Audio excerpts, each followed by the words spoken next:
Welcome to the FarrCast, providing you insight into Wall Street, Washington, and the world. And now here's your host, Michael Farr. Welcome to the FarrCast. I am Michael Farr. Thanks so much for joining us again this week. Here we are, second half of July. Earnings are started. Here we are, 2025, for those of you keeping track on the big boy calendar, 2025. And I'm telling you, it moves fast, folks.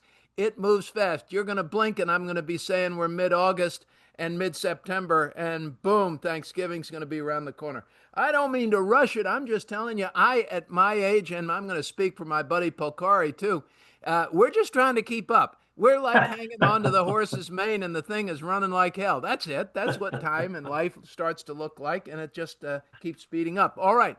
Markets are doing okay. The earnings are coming in okay. Couple of surprises, stronger than others. PepsiCo had some strong numbers. That was very interesting. Came from the international division, even adjusted. It looks like Pepsi's forecast is a positive forecast for the year. A bit of a surprise. Inflation is getting some mixed reports, and some people are worried about it, and the Federal Reserve is sitting on the sidelines, and the president is very frustrated, but says he's not going to actually fire Jay Powell. But boy, the folks, the sycophants, the patsies who are changing their story, trying to suck up to President Trump and his I want lower rates kind of a story. Shame on you. Hey, Kevin Warsh, I mean you. Shame on you. You used to be like a responsible monetary central banker. Now you're a suck up. Suck up. That's what you're doing. You're a suck up trying to get Jay Powell's job. I hope that you are the last person. Just because of this. The inauthentic suck up. I'm going to do whatever I have to. No, you've got it. The Federal Reserve has to protect the economy, and they have to be independent. And you can't be a suck up if you're going to be chairman of the Fed. Interest rates are okay, folks. 4.25% on the 10-year. Oil 68. Listen, that's up from where we were, but given everything going on in the Middle East and around the world, I think that's amazing that we're only $68 a barrel in oil. Bitcoin and the cryptos are really big in the headlines. They got more support for stablecoin last night through Congress. The glitch that Trump didn't like got unglitched last night. That looks like it is going to be with us for a very good while. I want to ask Polcari about Bitcoin. The dollar has fallen, but it's now stable. It's hit one of those support levels, and it seems to be going sideways. So what do you do in the middle of a summer looking at all of this? Where do you find value? What do you think happens to earnings? We're going to ask Kenny Polcari. He's a chief market strategist for Slate Stone Wealth. And as you know, he's got a great podcast on Yahoo, but that's been a weekly thing. It's going to be a daily show. It's a Kenny Daily Show. I can't wait for the Kenny Daily Show coming up in August. And congratulations, Kenny, and welcome back to the FarrCast. Michael, it's always a pleasure. Thank you very much. I appreciate that. Yeah, I'm looking forward to it, and it'll be an exciting time.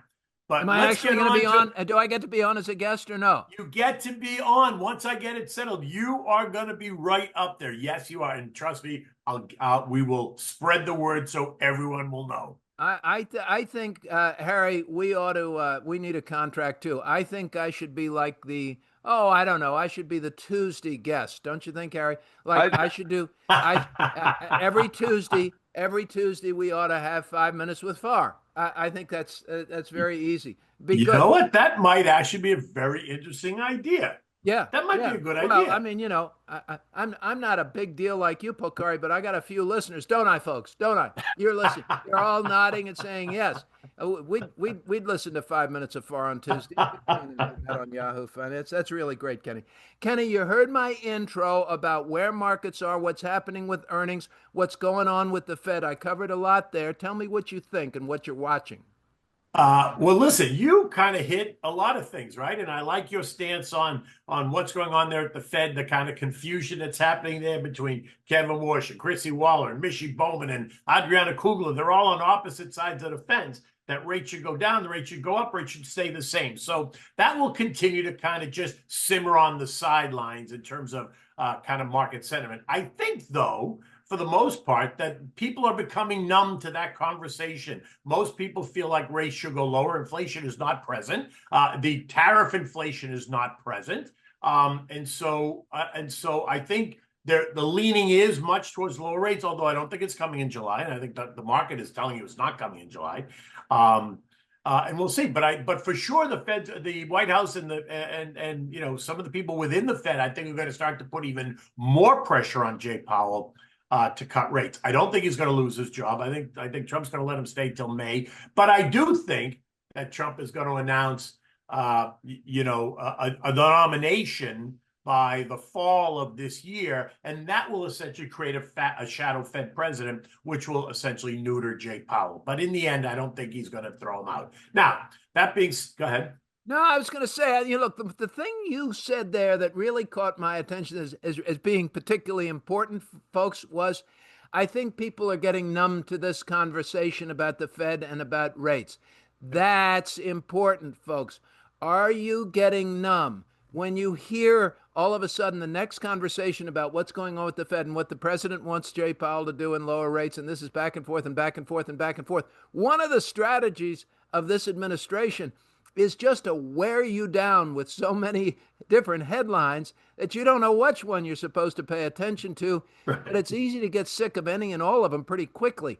When you do, it leads to complacency. You get to that point where you say, I'm not going to pay attention. Oh, it's that inflation Fed thing. Buzz, buzz. I'm not going to listen. Buzz, buzz. There's a Shakespearean reference there for those among you. Well, and to your point, the VIX, which is the fear index, is really trading at all-time lows, which screams complacency. It screams as if people are no longer worried, which is exactly when you cannot fall asleep at this moment, because you need one negative headline, one headline that no one's thinking about, and suddenly you'll see the fear index will spike and stocks will sell off, and you'll sit there and scratch your head and say, what just happened? Right. Because whistling past the graveyard, we call it, huh? It's too complacent. That's what and look, and while the market's kissing new highs, and it is, right? We pierced 6,300 yesterday on the S&P. We closed below it, but we did trade as high as 6,305, and I think this morning we're going to do it again if futures remain strong as they are. But I think that just suggests to me that there's too much complacency and that we're a little bit toppy. Relative strength is the relative strength index, which talks to overbought or oversold conditions in the market, is kissing the overbought trend line. And so people should not necessarily be chasing. And this goes to your point of having a plan and sticking to the plan and not becoming emotional. So some of these companies, and I'm using them as examples, ladies and gentlemen, just as examples, no recommendations here. You've got NVIDIA this week, one of those, probably the biggest stock, the headlines anyway, the biggest headlines in the Mag 7, NVIDIA. You've got the stock Palantir also making new highs. You've got all of this legislation and support around Bitcoin and some of the crypto that are moving up. And when you see companies do this and you're feeling a little bit complacent, you get that fear of missing out, don't you? The FOMO. You get the fear of missing out. And, okay, Kenny, just in general, let's talk about the times when you've felt that and said, okay, I'm just going to hold my nose and buy it. And then 6 months later, if it's 20% or 30% lower, how do you, don't you kick yourself twice as hard and go, what was I thinking? The numbers didn't make sense then. My point here, ladies and gentlemen, is to say, whatever you do, you pay attention to the math. You ignore the yelling and the screaming. You pay attention to the price of fish. I know Kenny's going to tell you that, but I want him to tell you how he feels about these things that are making new highs. Is it a new dawn, and is NVIDIA going to go through the moon forever? Well, listen, if you look at what Taiwan Semiconductor said yesterday, they raised their forecast. They were very bullish. And look, you and I both agree, AI and the technology sector is still very much in its infancy. So while I'm not suggesting anybody go out and buy anything, you have to have some exposure to that sector for sure. But that doesn't mean that you have to just jump in and get crazy. You have to be very methodical about If you're building a position, you have to be methodical. If you have a position, you can be a little bit more patient, right? But new highs beget new highs. Let's be honest. We've seen that before. But all I'm saying to you is that be careful. Then it becomes emotional, right? It becomes like that fear. I'm going to miss out. I'm going to miss out. And that's what makes those decisions so difficult, because to your point, the people that, finally they've been holding, now suddenly they jump in with everything instead of jumping in with, a little bit, getting your toes wet, waiting to see how it reacts. And then if it pulls back, you can add more and actually average down, right? Which makes more sense, especially if the name in the industry is strong, which it is. The semiconductor industry and the tech industry and the AI industry very much still in its infancy stages. So there's room to the upside for sure, but that doesn't mean you have to be stupid about it. When you're feeling this emotion, when you're feeling these emotions, folks, it's the time for your discipline. And when I need to get myself disciplined, when I need to get myself centered, and it happens, professional investors, it happens to us all the time. I go back to my most basic fundamental rules. Buy low and sell high. Is it high or low? Just tell me if it's high or low. I want to buy a good balance sheet. I want to buy cash flow. I know that I like real estate. I make my money when I buy, folks. I make my money when I buy. It's what I pay. And if I can make sure, and Warren Buffett has said this his whole life and people don't listen to him, buy it cheap. You buy a good company cheap. You don't pay too much for it. And then you let management, and you've already assessed management, you let management do what they do and actually get that company earning more money, and you see share prices go higher because share prices follow earnings over time. So do your fundamentals, avoid those emotions, and when you find yourself feeling complacent, pay attention, pay more attention, go back. It's like rolling down the car window when you're falling asleep, turning on the radio. All of those things you have to do as an investor. Turn on the radio, folks. You're falling asleep. Pay attention and make sure you know what you own and why you own it. Final word, Kenny, for Fred and Ethel. We got to go. No, and I think you're right. And the biggest point of this conversation is having the process and staying disciplined and staying true to the process. And that's whether you're doing it on your own or whether you're doing it with your advisor, because the advisor has a process, the advisor has a discipline, and that's what you need to rest assured in, right? That the advisor has your best interests at heart. And now you know why Kenny Polcari is getting his own show on Yahoo. Kenny, awesome. Thank you very much. Ladies and gentlemen, we're going to be right back with Mahaffee, and he's going to explain everything in 3 very simple sentences about what's going on in Washington and around the world in politics, and we'll all understand it together, and I'm sure sleep easier after the Mahaffee segment. Please stay with us.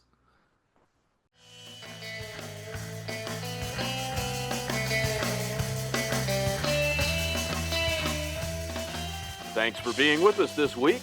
Now it's time to go to our political analyst, Dan Mahaffee, and your host, Michael Farr. Welcome back to the FarrCast. Joining me now, as he does every week, Dan Mahaffee. Dan Mahaffee, the president of the Dr. Scholl Foundation, scholar at the Center for the Study of the Presidency and Congress, a Washington, D.C. think tank, and the senior political analyst on the FarrCast, now coming rapidly to the end of season 8, if you can possibly believe that. Middle of July here. Dan Mahaffee, welcome back to the FarrCast. Thank you, Michael. Wow, we're 8. Wow, that's all I have to say. Yeah, well, coming into 9. Yeah, here we go. We've done 8. We're coming into 9. And it's hundreds of episodes, ladies and gentlemen, hundreds and hundreds of episodes. And we are so glad you've been with us, many of you for many years. And you send us notes, and we really do appreciate it. Thank you very, very much. Okay. Here we go. Mahaffee, let's start in D.C. Let's go with Epstein, Bitcoin, and then we're going to go internationally, and we're going to do this all in 10 minutes. Got it? Yes. Here we go. The Epstein list, and I remember somebody put a meme up when George W. Bush was president where his press secretary said, "Ignore that fire over in the corner. I'll tell you what's important over here." Seeing the same thing, Dan? Yeah, I think a bit of that. What term do you want to call it? The Streisand effect. Methink the lady doth protest too much. There's all sorts of versions of how you want to look at this and questions of how a scandal is unfolding in perception versus how the White House wants to move on with their agenda. Look, if there's a theme that we can run through this episode, I think on all these topics, it's the old proverb of what happens when you ride the tiger and it's time to dismount. And what happened with the Epstein files, and look, this is a terrible crimes that were committed against some extremely vulnerable people. Let's not lose sight of that amongst this political scandal. And perhaps those crimes are why this strikes such a nerve with the public compared to the traditional political or financial scandals that seem to come and go. But this has really ensnared many elites in it, including the president. And it does threaten in a way to really push them. Let's just keep it, out of the tawdry right now. It pushes them away from a time when they want to be selling the bill they've just passed, all the political capital they've just spent, accomplishments made. They're not talking about that when they're talking about the Epstein grand juries or what they release. And I don't think what they're going to release, the grand jury testimony, will satisfy these folks because ultimately the conspiracy theory that has been built up and the webs of stories that exist around, again, these very terrible crimes that had some very elite people involved in these parties, that these webs of conspiracy theories, I don't know if there is something, even if the full truthful files are released, that will even satisfy those who truly believe in it. So one, there's the fact that they are not working on their political agenda, not selling that when they're talking about this. Two, it really does get into the base of the, if you call it the MAGA movement, the different pundits and others involved. There are a lot who staked quite a bit of their reputation before the election and during the Biden administration talking about this topic. So there are, as the kids would say, there are plenty of receipts. And therefore, the fact is, I don't see this going away. And the analysis I have as a comparison, and I don't want to say this in terms of the gravity of the situation because I think there are differences, but at least in a political analysis, is this like the Biden administration flailing around the fall of Kabul when they wanted to be talking about their domestic agenda? Is the Trump administration losing its legitimate successes on the international stage, as we've discussed? Some of the economic successes too that they want to get out of this bill, the benefits to the workers with no tax on tips, the benefits of seniors on Social Security. They want to be talking about that, not Jeffrey Epstein. But guess what we're talking about today? Jeffrey Epstein. Why doesn't this just go the way of other indictments and inappropriate sexual allegations that President Trump has faced and dismissed as much as anything by saying it's not important and we're not going to talk about that? Why doesn't this go that same way? Yeah, I think, Michael, because it feeds into that element. I think a lot of the public has that the elites are corrupt. There's a cabal of shadowy influences. So much of the online discourse is this kind of conspiracy theory stuff. So you have that. And then again, I think it's the really terrible nature of these crimes. Really, truly vulnerable young women being preyed upon by the rich and influential really feeds into just this is not defrauding investors. This is, truly terrible behavior. Ladies and gentlemen, I disagree with Dan Mahaffee at my own peril, but I'm going to disagree with Dan Mahaffee. I'm going to tell you that this is going to go away. It's going to be another nothing burger. That Donald Trump years ago was right when he said he could shoot someone in plain daylight in Central Park and walk from it and not have a problem. He has proven that to be the case on every other allegation, infringement, impingement, whatever you want to call it, whatever side you're on. I think, now we'll see. We'll see. Just as a human being, of course, I agree with Mahaffey and the accountability of these dastardly, horrible, evil deeds needs to be accounted for, and you can't walk from stuff like this. But Please, that's he has, and so I'm going to go with the preponderance of evidence rather than with my sense of right and wrong and morality. So we'll see, Dan. Do you think I'm reckless in suggesting this isn't going to be much? Apparently, you do, don't you? No, I look, we're going to disagree here. I think one, you're right on Trump's ability to shake off scandals, but I have not seen my counters. I have not seen one resonate with his core supporters like this one. Okay, well, we'll we'll see if it hits his core supporters and if he can maybe just brush this off as this is a setup. It's a witch hunt. We haven't heard witch hunt yet. That's certainly in the lexicon that could be headed our way at any moment. All right, Dan. Boy, I'm using up all my time fast. We've had legislation, spending cuts in D.C., spending cuts for NPR and public television, other spending cuts. $9 billion of spending cuts, $8 or $9 billion have been approved by Congress. Spending cuts. Now, ladies and gentlemen, just remember this because we keep saying billion, billion, billion, and that is nothing. Okay, nothing in the world of Washington finance, where we spend $2 trillion a year more than we bring in. $2 trillion in deficit that gets added to the debt right now about every year. These are absurd numbers. These are absurd numbers. So, Dan, as we look at the math and look at the numbers, tell me the significance of this particular 8 or 9 billion. This is really, I think, highlighting some ideological goals here. PBS, NPR, they had been targeted for perceptions of bias. This is going to fall hardest, though. Look, if we're talking about riding the tiger, I don't think anyone likes their politicians canceling the show Daniel Tiger, the PBS Kids show that's going to go off the air. This is going to fall hardest really on the rural networks. Look, your cities, Boston, D.C., Chicago, their stations are supported by corporate and private contributions. But look, this is really going after what were perceptions of bias. But when constituents start to feel the effects of these things, it'll be, again, how do they respond to this when perhaps you have, the networks or radio stations that people rely on in rural areas going off the air. So, on one hand, you see these cuts go through. Just keep an eye on the legislation in the coming days, because what you'll probably see are other standalone packages to restore a little bit of rural broadcasting here, a little bit of hospital assistance there. So, you're going to see measures to fix what they just did. Take me to the Middle East, please. Why is Netanyahu now attacking Syria? He doesn't have enough targets out there. He needs to start some. Does he just have extra ammunition he needs to get rid of? No, and no. is he really done with Iran? I mean, and what's going on in Palestine and why? I mean, what is he doing and why Syria, Dan, and why is this keeping up?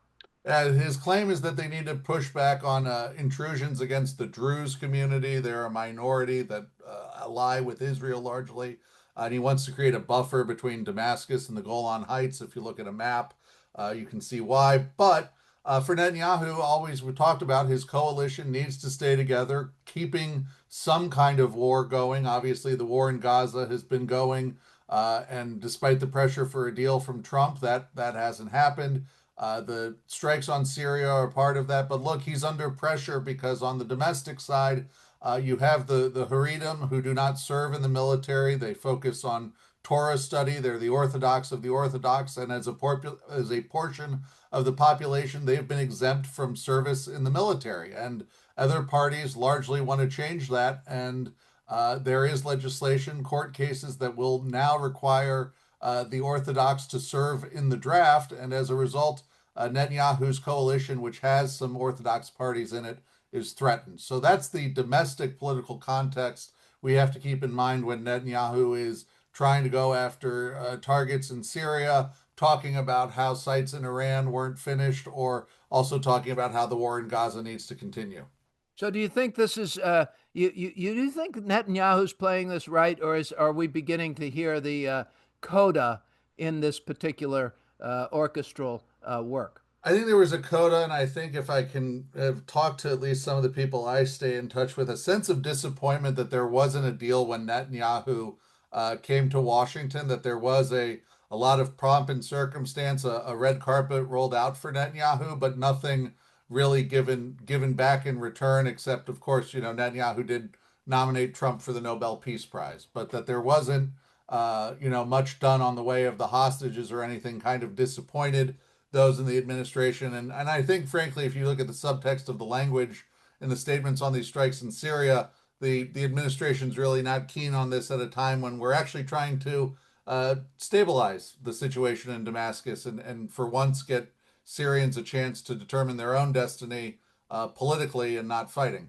So as he has to face the Haredim, who typically have not been pulled into military service, he's now pulling them in. Does that particular loss is that the straw that will? Well, that's I think what we're waiting to see. Are these conflicts enough? How does that bring the other far right parties in his coalition, and how does that hold them together? All right, Dan, and finally, Japan. Yes. What's going on? Japan's upper house. They go to the polls on the 20th on Sunday, and that's the big question. The Japanese public, they are very fed up with rising prices. They want tax cuts. They want sales tax cuts. All of this, as we know, means more debt for Japan, and that means rising Japanese yields. And Michael, we know what that means for the global economy, the carry trade, so many other things that have relied on cheap Japanese debt for a while. That threatens to be upended by political shifts in Japan. We talked about this with Polcari. You have to ignore this yelling and screaming and pay attention to the price of fish. If the price of fish change in Japan, they change everywhere. Dan Mahaffee is president of the Dr. Scholl Foundation, senior political analyst on the FarrCast. Thank you so much, Dan. You're great. Take care, Michael. Thank you. Coming up, Jeffrey Lacker, Dr. Jeffrey Lacker, former president of the Federal Reserve Bank of Richmond. Please stay with us. Michael Farr and the FarrCast are proud to support Heroes, Inc. Heroes supports the spouses and children of law enforcement officers and firefighters who gave their lives in the line of duty to the greater Washington, D.C. community. Their singular goal is to honor the supreme sacrifice made by these individuals by caring for their families.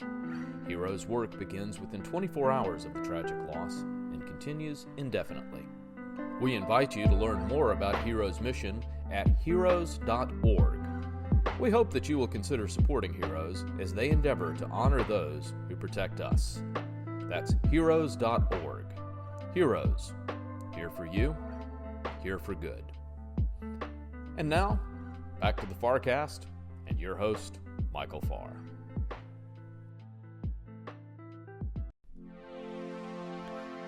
Thank you for joining us on the FarrCast. And now, back to your host, Michael Farr. Welcome back to the FarrCast. Joining me now, Dr. Jeffrey Lacker, past president of the Federal Reserve Bank of Richmond, Virginia, many years a voting member of the Federal Open Market Committee, a voice of reason, hawkish, conservative, all of the things that you want to see from a central banker. This guy was, and by the way, that doesn't go away when you stop being a central banker. It's still who he is. And by the way, the shadow Federal Open Market Committee, he's still a member of that. His voice is still heard, listened to. His opinions are sought, and we have him here exclusively now this morning for the FarrCast. Dr. Jeffrey Lacker, and my great friend, welcome back. Thank you. It's a great pleasure to be with you again, Michael. The Fed is under all sorts of attack. Once again, Jay Powell's under attack. He's fired. He's not fired. They're going to keep him. They're not going to keep him. I have a letter. I have in my hand a letter. I have in my hand a letter, and we're going to, yes. And we've been through this before, but tell us what you think, first of all, if you would, about where the Fed is with rates. And I think last time you were on, you said the Fed can't adjust policy based on anticipated changes. They have to see the data. How has any of that changed, and what do you expect from the Fed now? Not much. They're gonna hang tight and sit on their hands unless there's some sudden major personnel change there, and I doubt that. So they're Should they be sitting on their hands, Jeff?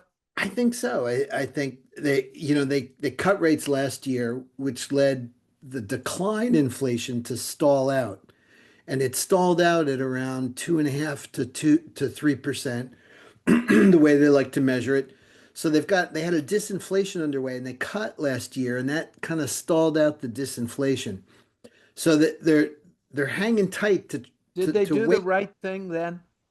I think they got ahead of themselves. I think it was a little bit of wishful thinking that they thought that the disinflation had momentum, but it didn't, and they got a little ahead of themselves. So the strategy this year has been let's sit tight and wait for kind of underlying inflation to come down to 2%, and then in April they get these gargantuan announcements about gargantuan tariff increases.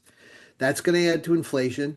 That would make it difficult for them to see through. So a tariff increase is a one-time level change in the price level, but that kind of thing can persist. The timing can be uncertain, and it's going to make it difficult to see through to understand whether the underlying inflation rate has come down to 2% or not.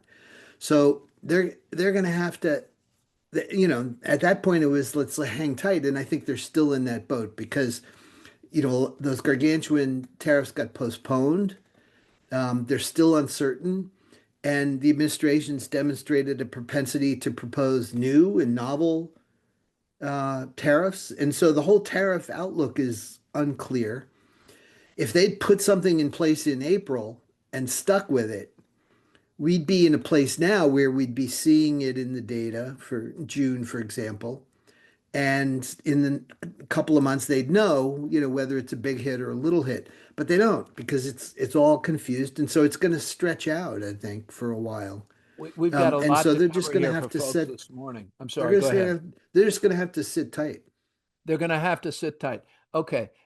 So I want to talk a little bit about policy. I want to talk about rates. I want to talk about the political pressure on the Fed chairman, Yeah. and what's going on behind this. And let's have some historical context because this is not the first time a president has wanted to see lower rates. In fact, every president wants to see at some Yep. point lower Yep. rates. Yep. It's good politically.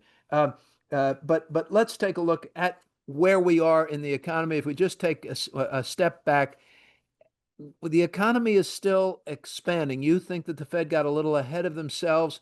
It doesn't sound like you think that that's happened in any fatal way. Better if it hadn't happened, but we'll survive it okay. And the Yeah. economy's still expanding okay. Are you worried about inflation? Were it not for the tariffs, would you be worried about inflation? Well, they're in an uncomfortable spot where inflation is hanging around within sight of their target, but clearly not there yet. Real growth is slowing a bit. So the pace of expansion is slowing a bit. Part of that is we don't have the boost to labor force growth that we had with the immigration surge under the last administration. So the border seems to be pretty closed, and that's limiting employment growth and going to limit employment growth. But still, there's a bit of softening in spending. A lot of people holding back in the first part of this year on big commitments in terms of corporate investment and individuals with major outlays on housing and autos and the like. So there is a bit of hesitance in the economy, a little bit of slowing, but it's still expanding, still doing fine. The labor market's still fine, and so we're in a decent place on the real side. It's So you're not inflation where hearing, there's this and uncertainty. it doesn't sound, you're not describing a situation whether you look at Keynes or anybody else that would say, oh, you need to really put your foot on the pedal of monetary No, acceleration here no, at all. no, Uh, no. Labor markets are reasonably are strong. There's not a lot. There's not much slack at all there. It's not an economy that needs serious stimulus for sure. Nor are you saying it's time to hit the brakes really either. I mean, it's maybe the brakes are being hit from tariffs or something else. Yeah, you just need to They see. just need to lean on the side of restraint for a while to get inflation down to 2. And Okay. then and they got this headwind of tariffs that, if they don't react to that, just like in 2021, if they don't react, it'll pass through to a whole bunch of other stuff, and then you get sort of a big surge in inflation. So they need to be mindful of that. Okay. So Okay. we've got a lot of pressure, of course, on Chairman Powell, on different members of the Fed to do all of these things. You think they're going to sit pat, and yet the president has threatened to fire Jay Powell. Jay Powell has less than a year, maybe 7, 8 months, maybe. Does he have something like 8 months left in his term? Something. Yeah, it's May next year, May Okay.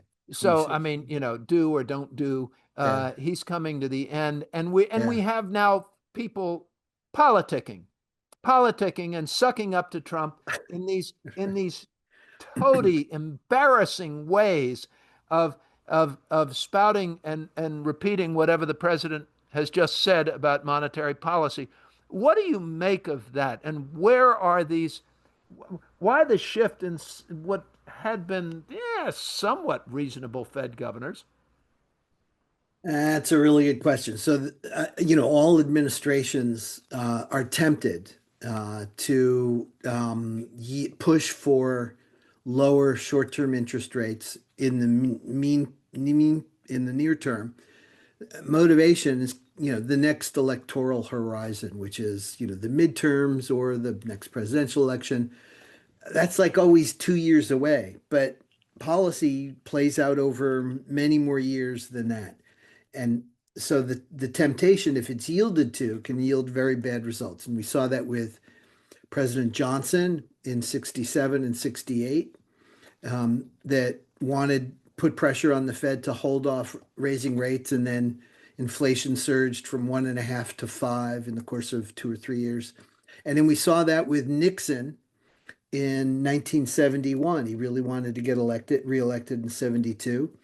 So he leaned heavily on Arthur Burns, the Fed chairman at the time, to keep interest rates low, and in fact cut interest rates going into the election year 72, knowing that it would be stimulative, knowing that the inflation rate had not returned to anything like stability.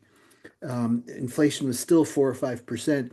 Nixon put on wage and price controls in order to contain the the inflation effect of the stimulus he was leaning on Burns to provide.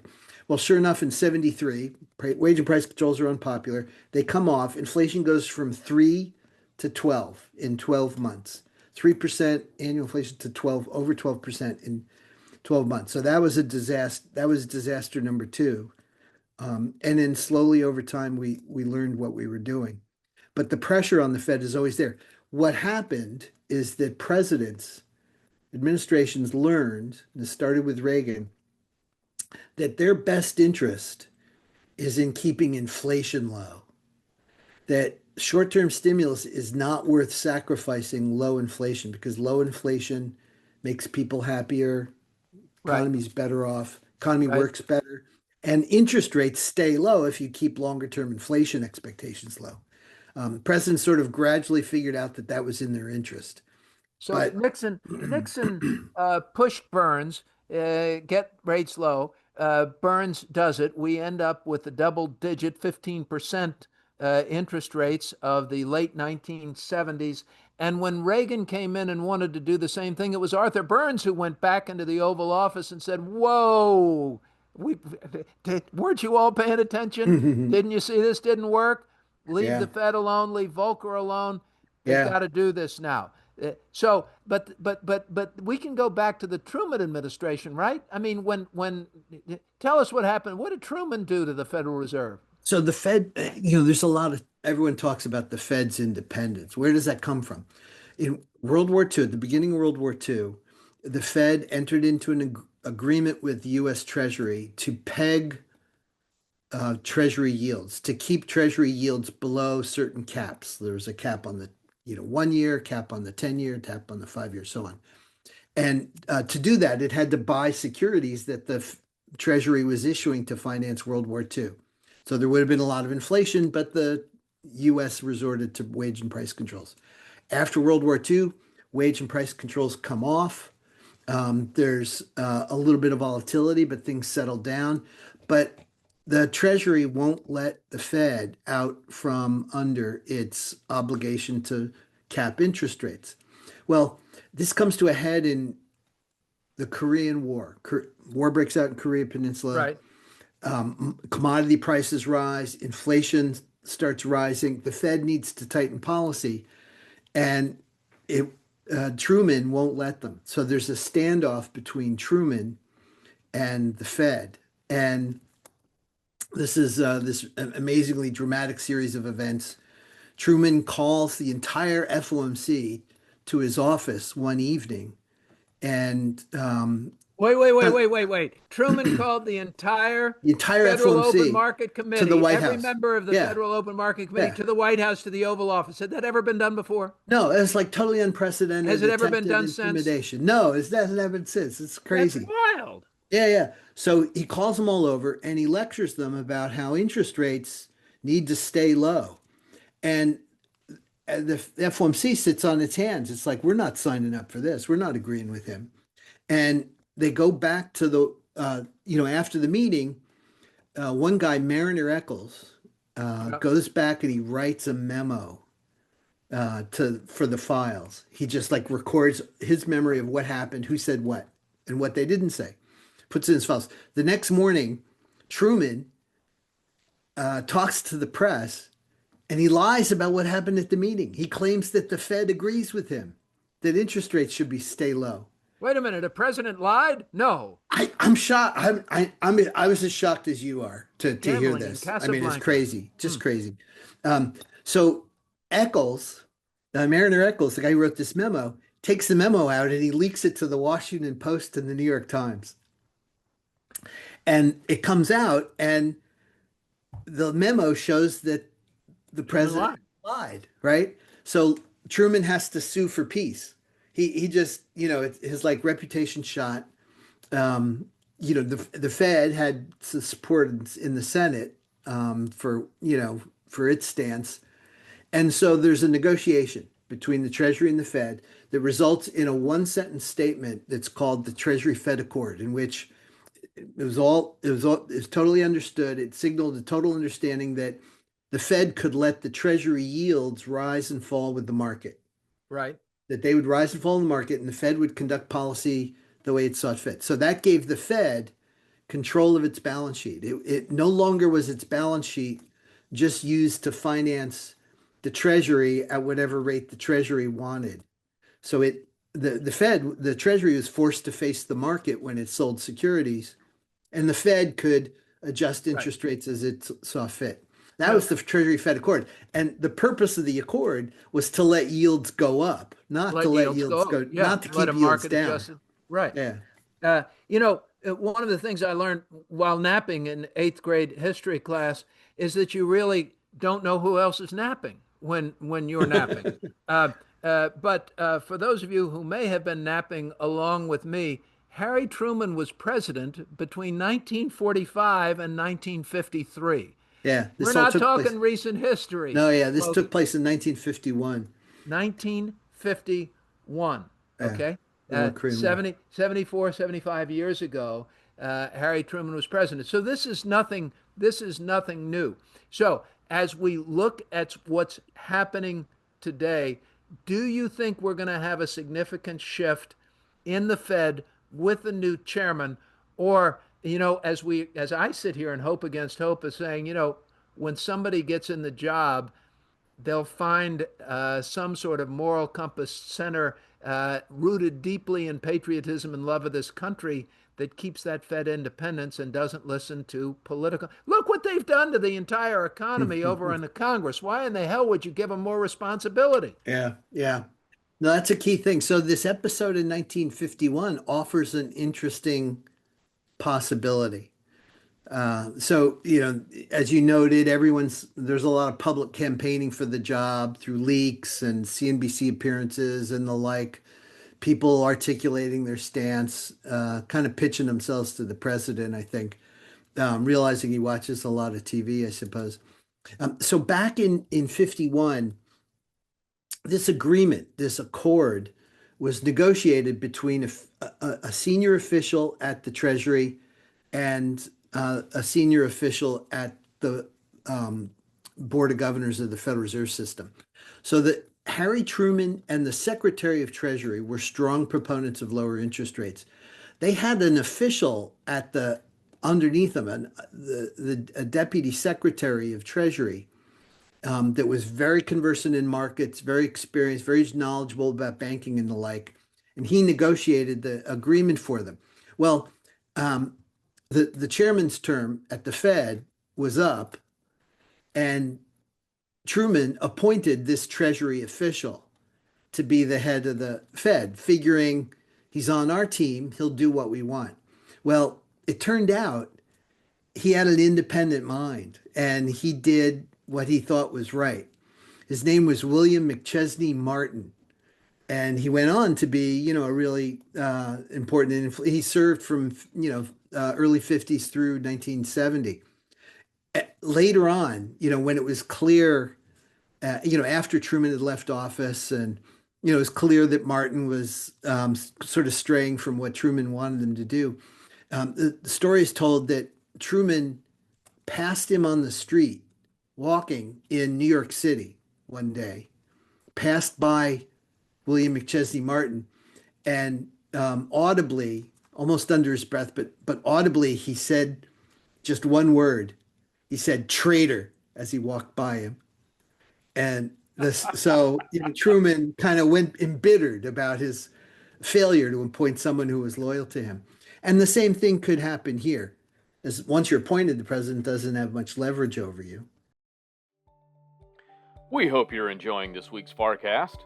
With the evolving situation at the Federal Reserve, we are grateful that former FOMC member Dr. Jeffrey Lacker was able to join us and explain the intersection and the dangers of politics and the Federal Reserve. His conversation with Michael continues in the next segment. Next week, the FarrCast will return with scheduled guests Jim Murio, Dan Mahaffee, and special guest from the Motley Fool, Shelby McFadden. Please join us and share us with friends and colleagues. Now, for more background on monetary policy and the lessons of history, we return to Dr. Jeffrey Lacker and your host, Michael Farr. Although I don't know, this for cause thing, but the president won't have that much leverage over him, and whoever's the chair is going to realize their reputation and their standing, for the rest of their career is going to depend on how well they execute. They're going to listen to a lot of staff members. And then the other thing to remember is it's a big committee, 19 participants in the FOMC meetings, 12 of them voting. And there is a certain measure of deference given to the chair. So if the chair wants, if what you want is X and the chair wants X plus 0.2 or X minus 0.2, you're likely, within a certain bound, you're likely to give it to him. But if you want X and the chairman wants, 5X, you might not yield. So there's the chairman can't execute policy, put in place policy, get policy through the committee that's very far at all from the center of gravity of the committee. So I think the chair is going to be constrained, is always constrained by the committee. When you look at the politics of the Fed, it seemed, and you served on the Greenspan Fed, right? Yes. Yep. You were on the Greenspan Fed. Yep. It seemed at that time that he had a iron fist control over that FOMC. He certainly wanted you to have that impression. Yeah. Did he, and relative to Yellen or relative to Powell or relative to any of these other folks, how do you assess them and their level of control? Powell seems very, very much more balanced than Greenspan ever did. And as Charlie Placer told me, one of the great dangers here that the Fed flirts with all the time is over-promising and their own potency. Yeah. And the setup is if they ever fail to deliver, they lose that good faith the good faith element of the good faith and credit of the U.S., Yeah. the good faith part. So give us a little bit there on Greenspan and what these other guys say and how they maintain credibility. Yeah, Greenspan certainly did nothing to disabuse the public perception of the omnipotence of Yes, the Fed. Yoda. He even Yeah, looked like Yoda. he did. Right. And the influence of the Federal Reserve actions on the economy. I think he relished that. I think, um, and I think the public came to believe and has still, I think, and within the Fed, I think, still believes that the Fed has more influence on real economic activity than it does. For example, the recovery after the Great Recession in the 2010s.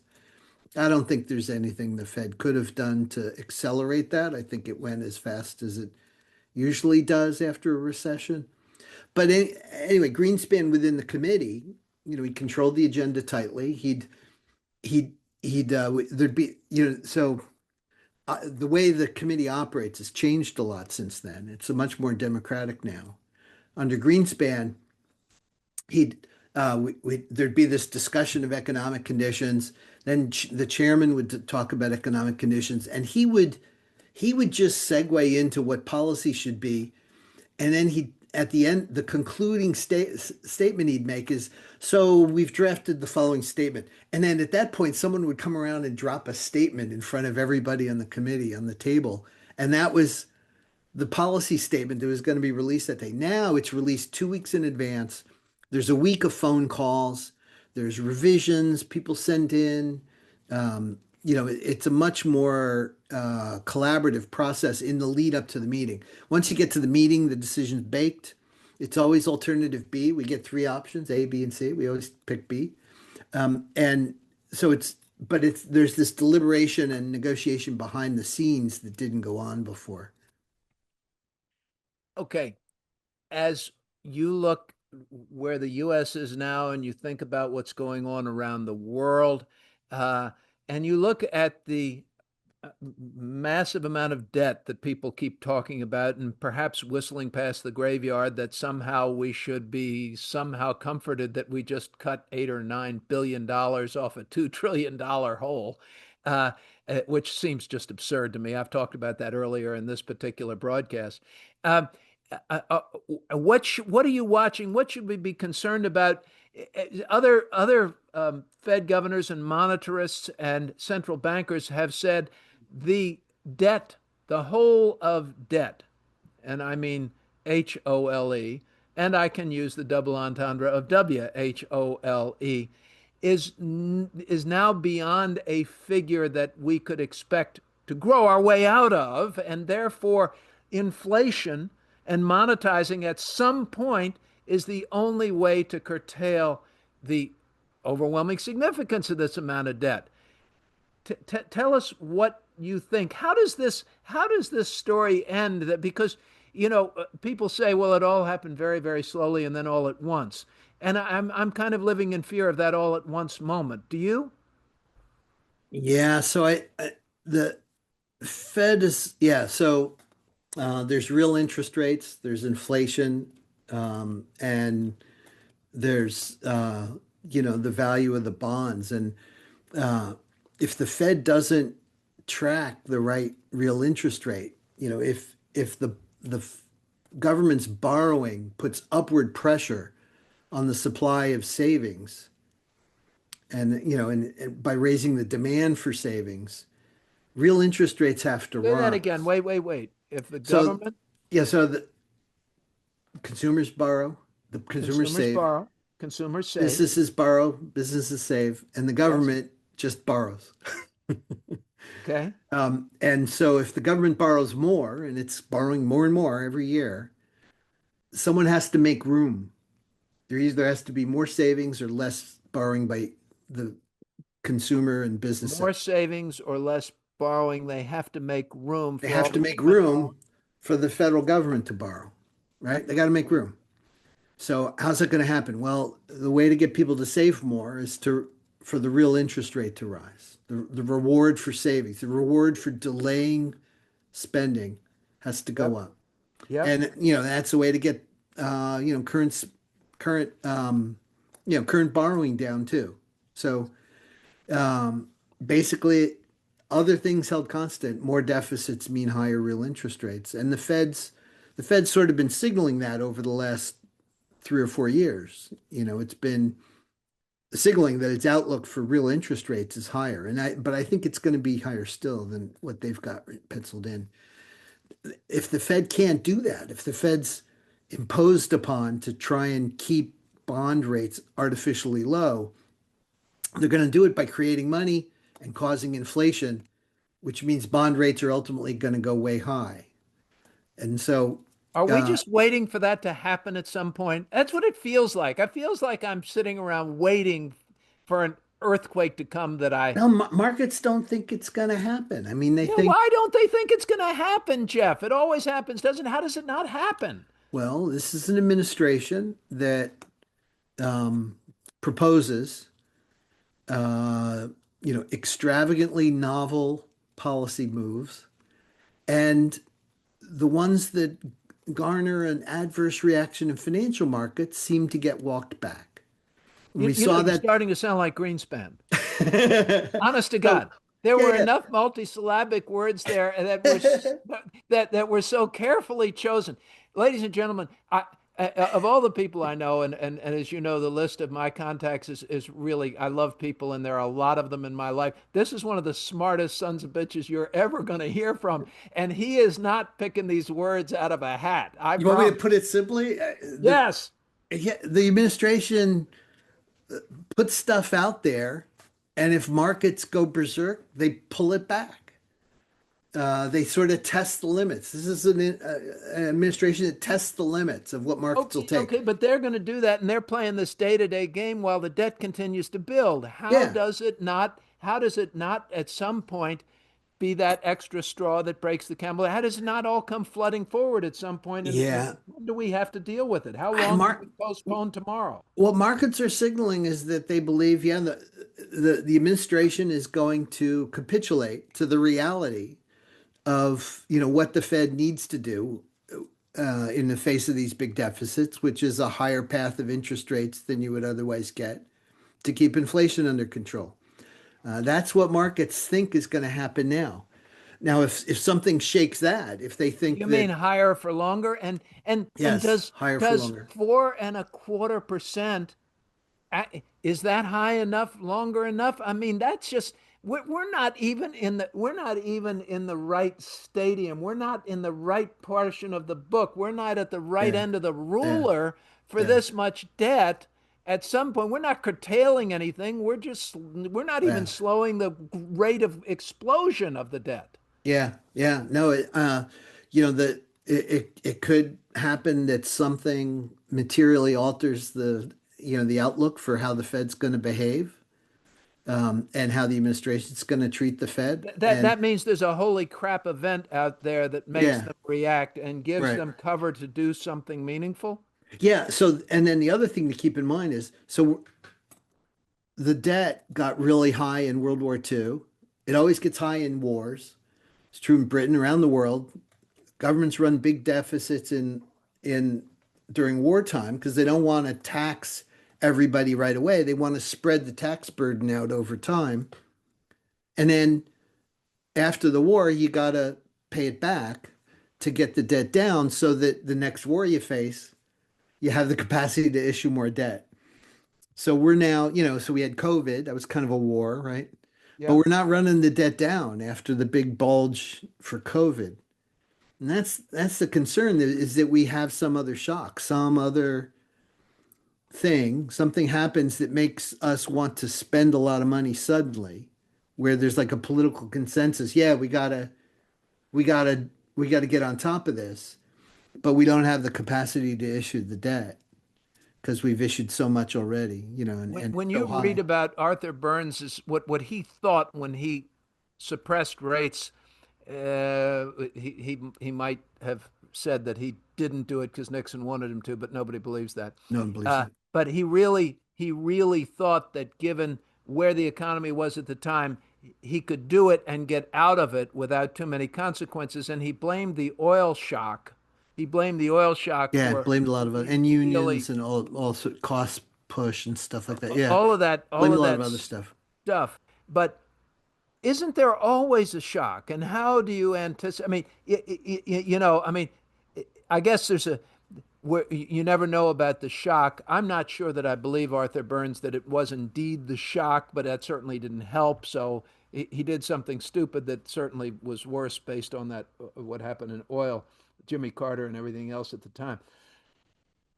Are we still just waiting for the shock? Are we still Yeah. waiting for the crisis that Rahm Emanuel says we should never waste? And will we waste it? Because we seem to waste a lot of them. Uh, Good question. I am just prognosticating here about political events, and I mean, I have no more expertise than anyone else on this. I mean, what could come along by way of military challenges?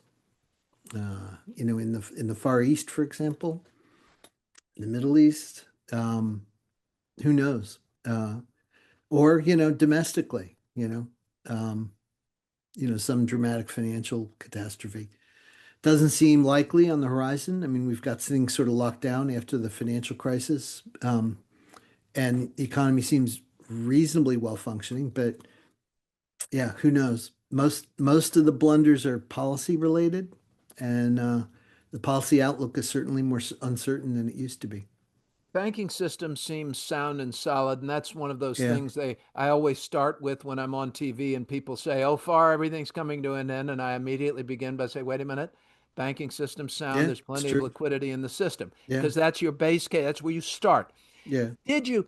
Here's a question I've never asked you. I know we're way over time. Harry's going to have to edit the hell out of this, but uh, uh, when you go back to 2007 and 2008, would you have said in 2007 that the banking system was sound and solid at that time? And was there sufficient liquidity?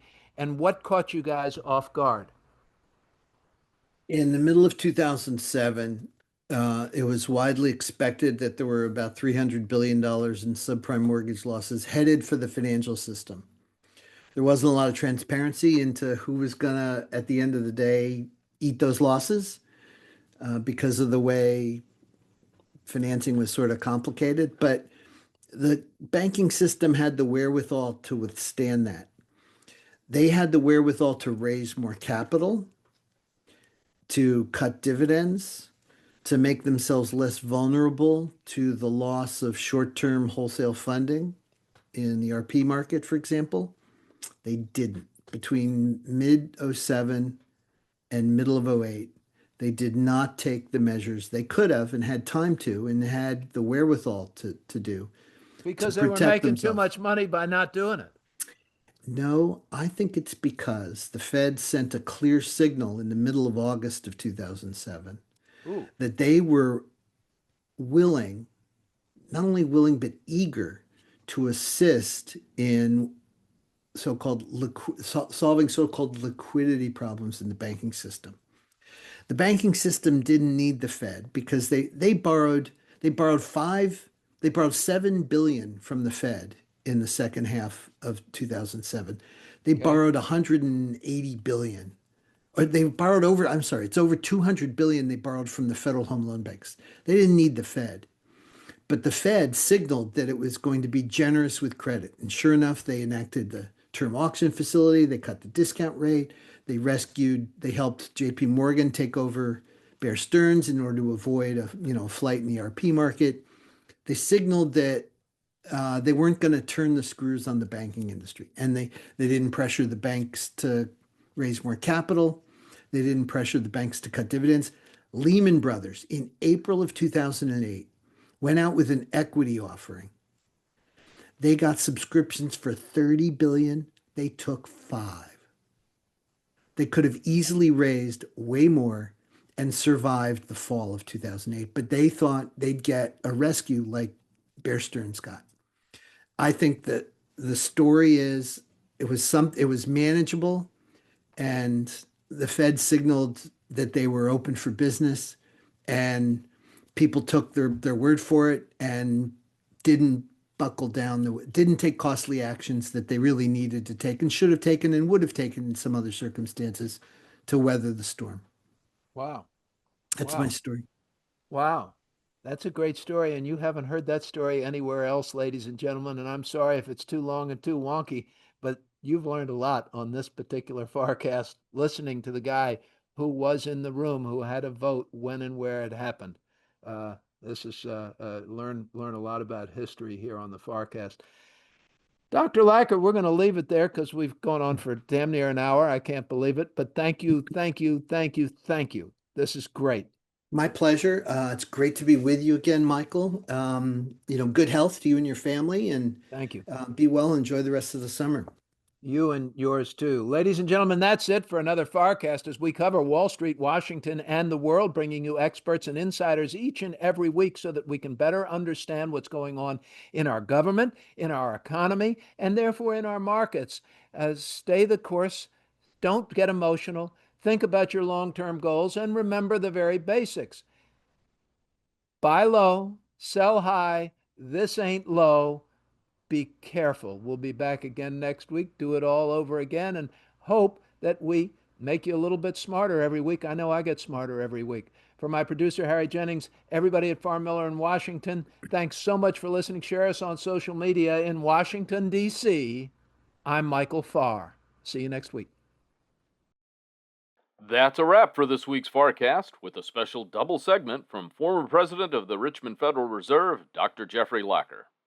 Thanks to Dr. Lacker and to our other guests, Kenny Polcari and Dan Mahaffee, and thanks to you, our listeners. We hope you enjoy listening to the show as much as we enjoy making it for you. Please share us with friends and colleagues. The FarrCast is produced by Michael Farr and Harry Jennings and comes to you weekly for free on all major podcast platforms, including Spotify, TuneIn, and Apple Podcasts. Please be aware that any time we or any of our guests mention a specific company, sector, or refer to performance in relation to an earnings report, news headline, or economic trend, it is not a recommendation to buy or sell.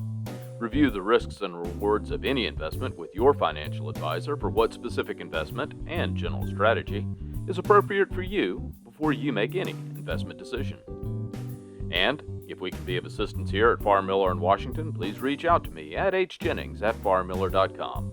We are here to help, and I'll be happy to put you in touch with one of our investment professionals to help you navigate your financial course across the changing investing environment. We are grateful for all of your notes and comments, and we try to respond to as many as we can. Please keep those emails and messages coming. We'll be back with you next week with scheduled special guest Shelby McFadden from The Motley Fool. Until then, take care, stay safe, and stay healthy. I'm producer Harry Jennings, and thanks for listening to the FarrCast. Wall Street, Washington, and the world.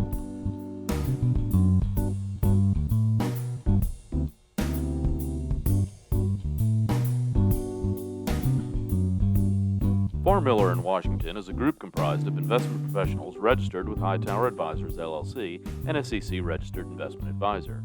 Some investment professionals may also be registered with Hightower Securities, LLC, member FINRA and SIPC. Advisory services are offered through Hightower Advisors, LLC. Securities are offered through Hightower Securities, LLC.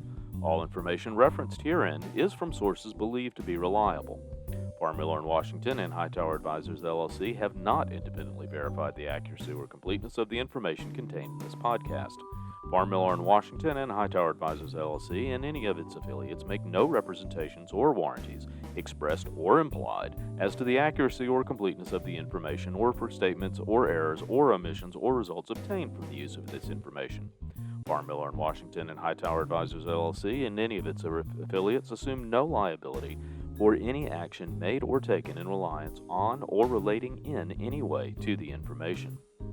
This podcast and the materials contained herein were created for informational purposes only. The opinions expressed are solely those of the authors and do not represent those of Hightower Advisors, LLC or any of its affiliates. Farr Miller in Washington and Hightower Advisors, LLC or any of its affiliates do not provide tax or legal advice. This material was not intended or written to be used or presented in any way to any entity as tax or legal advice. Clients are urged to consult their tax and/or legal advisors for related questions.